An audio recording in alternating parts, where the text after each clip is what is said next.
नमस्कार विद्यार्थी मित्रांनो, मराठी जी के या यूट्यूब चॅनलवरती सर्वांचे स्वागत आहे। तर आजच्या व्हिडिओमध्ये आपण लेटेस्ट चालू घडामोडी पाहणार आहोत। तरी व्हिडिओ सर्वांनी शेवटपर्यंत पाहायचा आहे। व्हिडिओ आवडल्यास व्हिडिओला नक्की लाईक आणि चॅनलला सबस्क्राईब करायचं आहे। चला तर मग व्हिडिओला सुरुवात करूया। तर पहा, प्रश्न क्रमांक पहिला, 57वा ज्ञानपीठ पुरस्कार पुढीलपैकी कोणत्या व्यक्तीला प्रदान करण्यात आलेला आहे? तर ऑप्शन क्रमांक 1, दामोदर मोझो यांना 57वा ज्ञानपीठ पुरस्कार हा प्रदान करण्यात आलेला आहे। प्रश्न क्रमांक दुसरा, 108वी इंडियन सायन्स काँग्रेस परिषद ही कोठे पार पडली? तर ऑप्शन क्रमांक 1, नागपूर या ठिकाणी 108वी इंडियन सायन्स काँग्रेस परिषद ही पार पडली। प्रश्न क्रमांक तिसरा, कोणत्या राज्याने देशातील पहिले AI शहर स्थापन करण्याचा निर्णय हा घेतलेला आहे? तर ऑप्शन क्रमांक 4, उत्तर प्रदेश या राज्याने देशातील पहिले AI शहर स्थापन करण्याचा निर्णय हा घेतलेला आहे। प्रश्न क्रमांक चौथा, कोणत्या देशाने सन 1960च्या सिंधू जल करारामध्ये सुधारणा करण्यासाठी पाकिस्तानला नोटीस बजावली? तर ऑप्शन क्रमांक 4, भारत या देशाने सन 1960च्या सिंधू जल करारामध्ये सुधारणा करण्यासाठी पाकिस्तानला नोटीस बजावली। प्रश्न क्रमांक 5वा, 2023चा लता दीनानाथ मंगेशकर पुरस्कार हा पुढीलपैकी कोणत्या व्यक्तीस मिळालेला आहे? तर ऑप्शन क्रमांक 2, आशा भोसले यांना 2023चा लता दीनानाथ मंगेशकर पुरस्कार हा मिळालेला आहे। प्रश्न क्रमांक 6वा, संयुक्त राष्ट्राची 2023ची जल परिषद खालीलपैकी कुठे पार पडली? तर ऑप्शन क्रमांक 1, न्यूयॉर्क या ठिकाणी संयुक्त राष्ट्राची 2023ची जल परिषद पार पडली।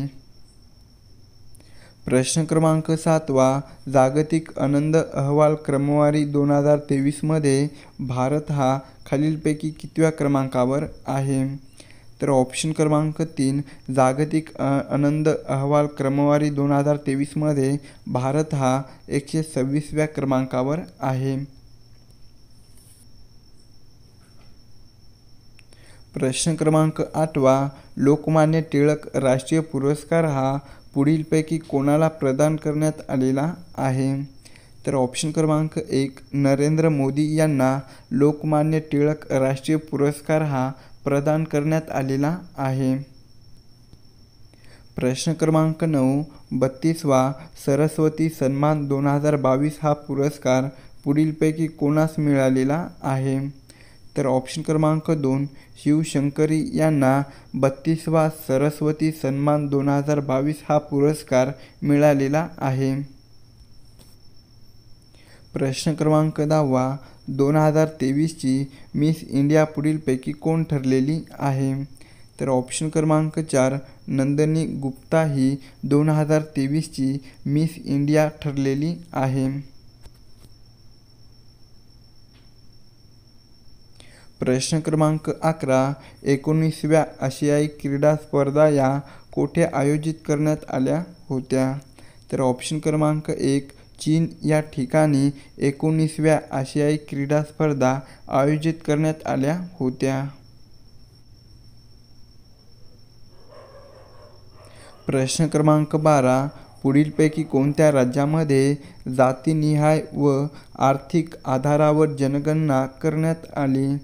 तर ऑप्शन क्रमांक 3, बिहार या राज्यामध्ये जातीनिहाय व आर्थिक आधारावर जनगणना करण्यात आली। प्रश्न क्रमांक 13, ऑपरेशन अजय हे खालीलपैकी कशाशी संबंधित आहे? तर ऑप्शन क्रमांक 1, इस्रायलमधील भारतीय नागरिकांना आणण्यासाठी ऑपरेशन अजय हे संबंधित आहे। प्रश्न क्रमांक 14, जागतिक भूनिर्देशांक क्रमवारीत भारत 125व्या देशाच्या यादीमध्ये कितव्या स्थानावर आहे? तर ऑप्शन क्रमांक 2, जागतिक भूनिर्देशांक क्रमवारीत भारत 125व्या देशाच्या यादीमध्ये 111व्या स्थानावर आहे. प्रश्न क्रमांक 15, भारतातील पहिले दिव्यांगजनासाठी हायटेक क्रीडा प्रशिक्षण केंद्र कोठे उभारण्यात आले आहे? तर ऑप्शन क्रमांक 1, ग्वालियर या ठिकाणी भारतातील पहिले दिव्यांगजनासाठी हायटेक क्रीडा प्रशिक्षण केंद्र उभारण्यात आले आहे.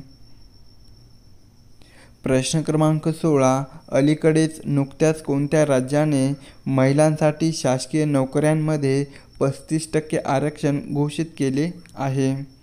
तर ऑप्शन क्रमांक 4, मध्य प्रदेश या राज्याने महिलांसाठी शासकीय नोकऱ्यांमध्ये 35% आरक्षण घोषित केले आहे. प्रश्न क्रमांक 18, पुढीलपैकी कोणत्या देशाने प्लास्टिकच्या वापरावर पूर्णपणे बंदी घातलेली आहे? तर ऑप्शन क्रमांक 1, न्यूझीलंड या देशाने प्लास्टिकच्या वापरावर पूर्णपणे बंदी घातलेली आहे. प्रश्न क्रमांक 19, भारतातील जुन्या संसदेचे नवीन नाव कोणते ठेवण्यात आले आहे? तर ऑप्शन क्रमांक 1, संविधान सदन हे भारतातील जुन्या संसदेचे नवीन नाव ठेवण्यात आलेलं आहे. प्रश्न क्रमांक 20, G20ची बैठक पुढीलपैकी कोणत्या शहरामध्ये पार पडली? तर ऑप्शन क्रमांक 3, प्रगती मैदान दिल्ली या शहरामध्ये G20ची बैठक पार पडली. प्रश्न क्रमांक 21, एशिया कप 2023चा उपविजेता संघ पुढीलपैकी कोणता आहे? तर ऑप्शन क्रमांक 3, श्रीलंका हा एशिया कप 2023चा उपविजेता संघ आहे.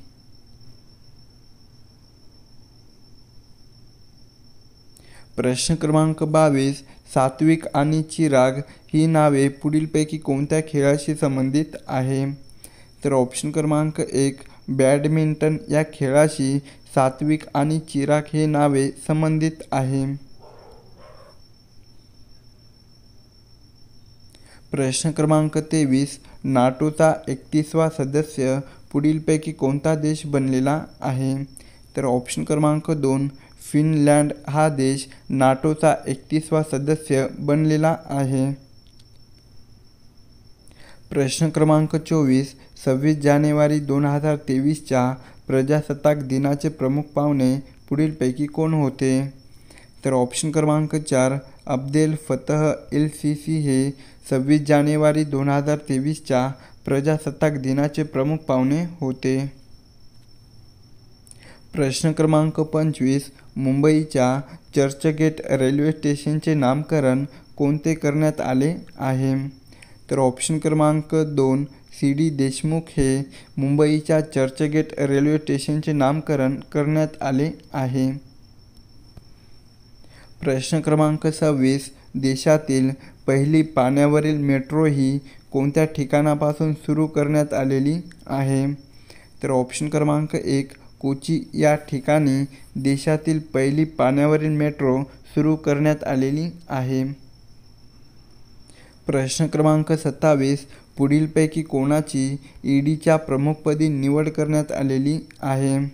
तर ऑप्शन क्रमांक 2, राहुल नवीन यांची ईडीच्या प्रमुखपदी निवड करण्यात आलेली आहे. प्रश्न क्रमांक 28, गोड्या पाण्यातील मत्स्य उत्पादनामध्ये भारतातील कोणते राज्य आघाडीवर आहे? तर ऑप्शन क्रमांक 4, भारतातील पश्चिम बंगाल हे राज्य गोड्या पाण्यातील मत्स्य उत्पादनामध्ये आघाडीवर आहे. प्रश्न क्रमांक 29, भारतातील पहिली मुलींची शाळा कोणी सुरू केली? तर ऑप्शन क्रमांक 3, महात्मा फुले यांनी भारतातील पहिली मुलींची शाळा सुरू केली. प्रश्न क्रमांक 30, टिंबटिंब या वायूस हसविणारा वायू असे म्हटले जाते? तर ऑप्शन क्रमांक 2, नायट्रस ऑक्साईड या वायूस हसविणारा वायू असे म्हटले जाते. प्रश्न क्रमांक 32, आझाद हिंद सेना या क्रांतिकारी संघटनेची स्थापना पुढीलपैकी कोणी केली? तर ऑप्शन क्रमांक 1 रासबिहारी बोस यांनी आझाद हिंद सेना या क्रांतिकारी संघटनेची स्थापना केली। प्रश्न क्रमांक 33 संगणकाच्या माध्यमातून सादरीकरण म्हणजेच प्रेझेंटेशन करण्यासाठी टिंबटिंब या प्रोग्रामचा उपयोग होतो। तर ऑप्शन क्रमांक 4 संगणकाच्या माध्यमातून सादरीकरण करण्यासाठी MS PowerPoint या प्रोग्रामचा उपयोग होतो। प्रश्न क्रमांक 34 आवाजाची गती खालीलपैकी कोणत्या माध्यमांमध्ये सर्वात जास्त असते? तर ऑप्शन क्रमांक 1 आवाजाची गती ही घन या माध्यमामध्ये सर्वात जास्त असते। प्रश्न क्रमांक 35 आकाश या शब्दाचा समानार्थी शब्द पुढीलपैकी कोणता आहे? तर ऑप्शन क्रमांक 3 आकाश या शब्दाचा समानार्थी शब्द तारांगण असा आहे।